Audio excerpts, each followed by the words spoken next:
এখন ছবি যারা বানাচ্ছে তারা মিডিয়ার লোকজনই ছবি বানাচ্ছে। মিডিয়ার লোকজনদের সাথে তো আমাদের ভালো সম্পর্কে যোগাযোগ নাই, তাই না? যার জন্যে হয়তো বা আমাকে প্রয়োজন মনে করছে না, নিচ্ছে না, কিংবা প্রয়োজন মনে করলে হয়তো বা নিবে, তাই না? তবে আশা করবো আমরা তো শিল্পী মানুষ, আমরা মৃত্যুর আগ পর্যন্ত অভিনয় করে যেতেই চাই, চেষ্টা করি। মানুষ চেষ্টা করলে অনেক কিছু করে। তারপর আমি অনেক গান করি, গান ভালোবাসি। মানুষের যদি ভালো লাগে তাহলে আমার গান শুনবে ইনশাল্লাহ। Thank you very much. শোনার জন্য অনেকে আগ্রহী। হ্যাঁ, আমি কয়েকটা গান ফেসবুকে আপলোড দেওয়ার পর প্রায় 7-8 মিলিয়ন ভিউয়ার্স, মানে অনেক মন্তব্য করেছেন। হ্যাঁ, তবে ম্যাক্সিমামই ভালো মন্তব্য করেছেন। এই জন্য আমি চিন্তা করছি যে আমরা একটু গান চালিয়ে যাব। Thank you very much. আচ্ছা, সামনে আর কি ভাবনা আছে? আমি কিছু ডকুমেন্টারি, কিছু শর্ট ফিল্ম বানানোর ইচ্ছা আছে। আমি গল্প সব রেডি করছি, কারণ আমি তো পর্দার সামনেই কাজ করলাম, এখন পর্দার বাইরে একটু কাজ করতে চাই, মানুষের জন্য একটা ভালো জিনিস তৈরি করতে চাই।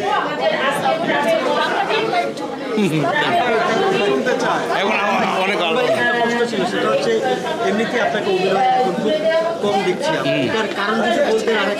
না, অভিনয়ে কম দেখছেন ব্যাপারটা হচ্ছে যে সেরকমও বলতে পারেন, অভিনয়টা কম হচ্ছে আসলে। বেসিক্যালি এফডিসি কেন্দ্রিক ছবি কম হচ্ছে। এখন ছবি যারা বানাচ্ছে তারা মিডিয়ার লোকজনই ছবি বানাচ্ছে। মিডিয়ার লোকজনদের সাথে তো আমাদের ভালো সম্পর্কে যোগাযোগ নাই, তাই না? যার জন্যে হয়তো বা আমাকে প্রয়োজন মনে করছে না, নিচ্ছে না, কিংবা প্রয়োজন মনে করলে হয়তো বা নিবে, তাই না? তবে আশা করবো আমরা তো শিল্পী মানুষ, আমরা মৃত্যুর আগ পর্যন্ত অভিনয় করে যেতেই চাই। কারণ অভিনয়ের মাধ্যমে আমি ডন আপনাদের কাছে এসেছি এবং আপনারা আমার কাছে আসছেন, ডন হিসেবেই আসছেন। এই ডনের অস্তিত্ব যেন আমৃত্যু থেকে যায়, এই চেষ্টা করে যাবো। এবং যারা নির্মাতারা আছেন তারাও চেষ্টা করবো আমাদেরকে বাঁচিয়ে রাখার জন্য। Thank you very much. এখানে আসলে অনেক বক্তব্য শুনলাম, অনেক কিছু শিখলাম, অনেক কিছু জানলাম।